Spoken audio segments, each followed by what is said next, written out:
So it's a pleasure to be here today, and thanks to the Luohan Academy for hosting this. And I also want to thank my various sponsors who have helped me in this work. So it's a natural question to ask what leads to the robustness and resilience in complex systems, particularly complex adaptive systems made up of individual agents. This topic I discussed in a book 20 years ago. Long-lived systems, whether in nature or society, share a lot of common principles that that allow them to survive. But at the core, and it's going to be the focus of what I'm going to talk about today, is the ability to adapt to changing conditions. And there are multiple ways to achieve robustness or resilience in complex adaptive systems.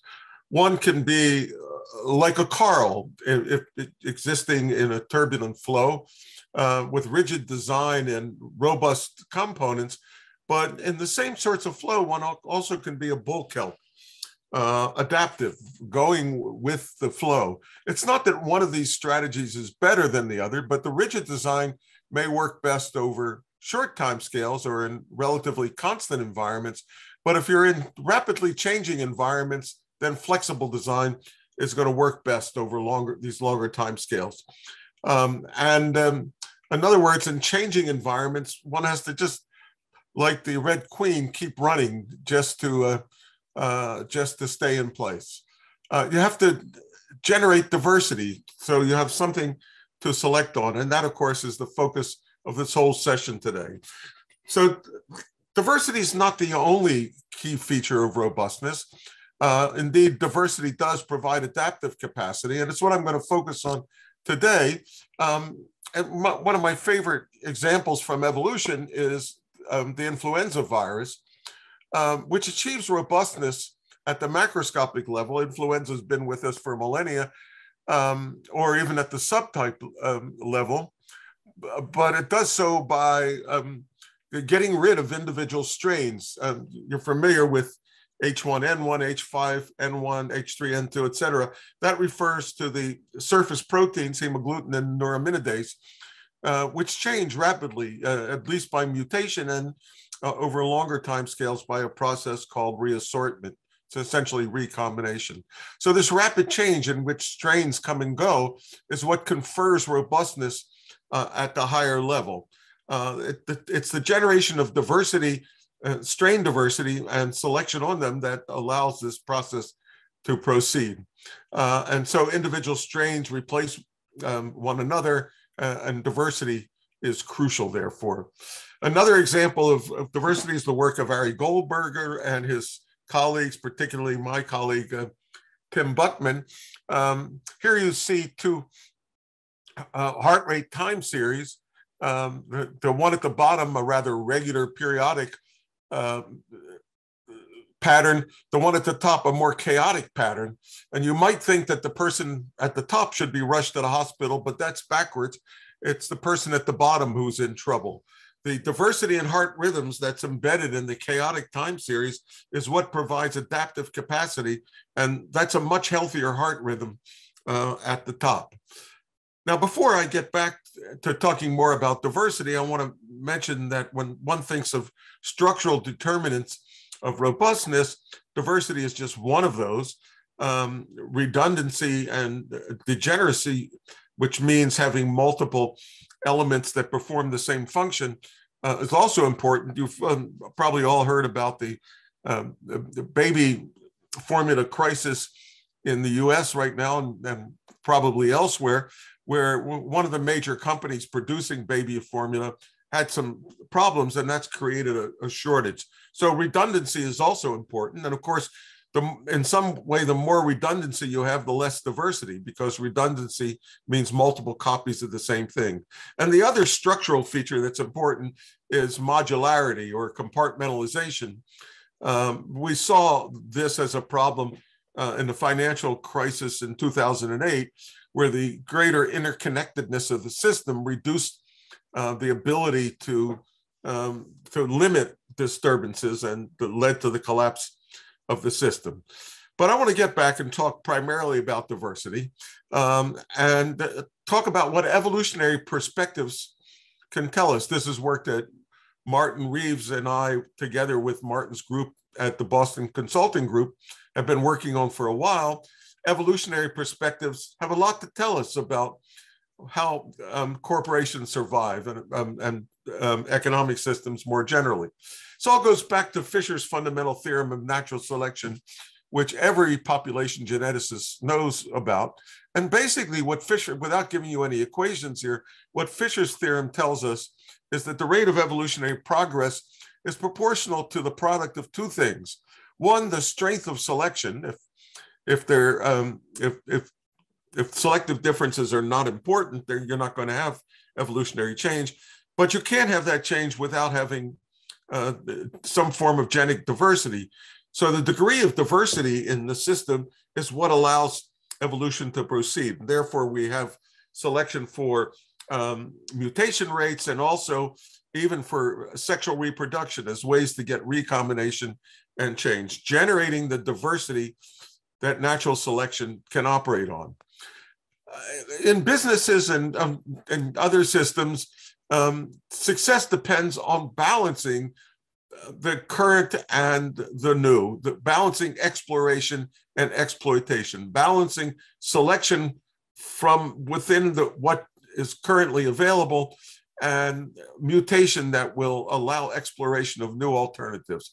Environments change, after all, and because environments change, and one has to be able to adapt. Competition forces adaptation. Indeed, that competition may be what's causing environments to change.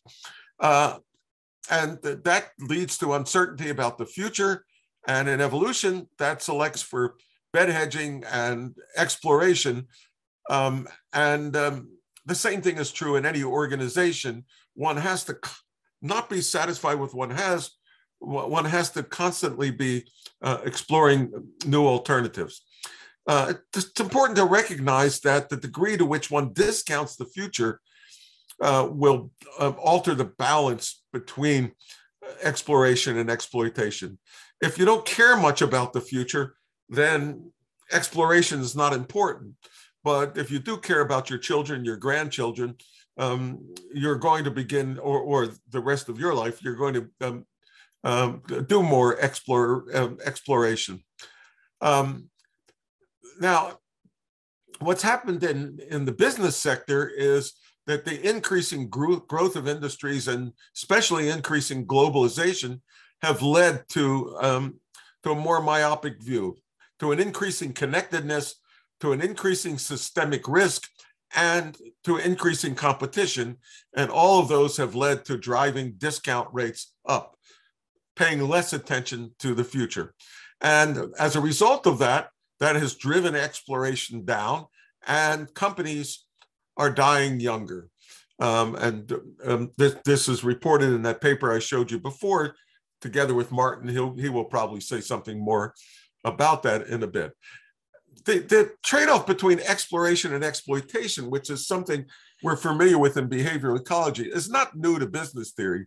James March, one of the giants of organizational theory, wrote this paper more than 30 years ago on how organizations learn and the role of exploration and balancing off with exploitation. Ecosystems in the biosphere are, as I said at the beginning, complex adaptive systems. That means they're made up of, they're heterogeneous collections of individual agents that are interacting locally. The whole system evolves based on the outcomes of those interactions. But not only ecological systems, but the socioeconomic systems with which they are interlinked, and organizations, including universities and businesses, companies. These two are complex adaptive systems. These two are made up of individual agents, those individual agents pursuing their own selfish agendas, but ultimately there are collective goods that have to be sustained. And a critical question is how one achieves the cooperation that's needed to protect the collective good. What can we do to prevent collapses? Not what this gentleman is doing here. And indeed, one should understand that critical transitions don't always mean going from the good to the bad. It may mean we're stuck in a bad situation and we'd like to get out of it. We'd like to get out of the pandemic we're in now. So how do we know if we're approaching a critical transition? Are there early warning indicators of collapse? Can we read the tea leaves? So Martin Scheffer has been one of the leaders in looking at dynamic indicators like critical slowing down and that are anticipatory of change. But I gave you some indicators before, including modularity, redundancy, but especially diversity.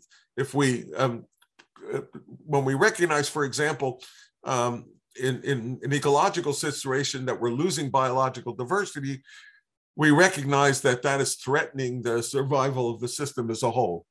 So diversity itself and the loss of diversity, as well as the loss of redundancy and modularity, is an early warning indicator that we may be heading for trouble.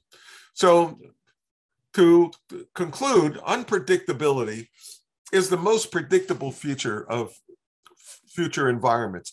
It has driven evolutionary change, and it ought to be driving the way we respond to potential threats like pandemics, et cetera. We know that these are going to come. The vertebrate immune system has developed because evolution has taught that we're going to be threatened with a variety of pathogens. We just don't know what they're going to be and when they're going to come. So because of that unpredictability, we have to have an adaptive capacity. Organizations have to be adaptive, just as biological, economic, and other human systems, and just as the influenza virus has learned to adapt to the environment. So diversity basically encodes the adaptive capacity of the system in multiple contexts, especially for organizations, and that sets the stage for what we're going to hear from Scott Page and others and Martin Reeves. And with that, I will end. Thank you very much.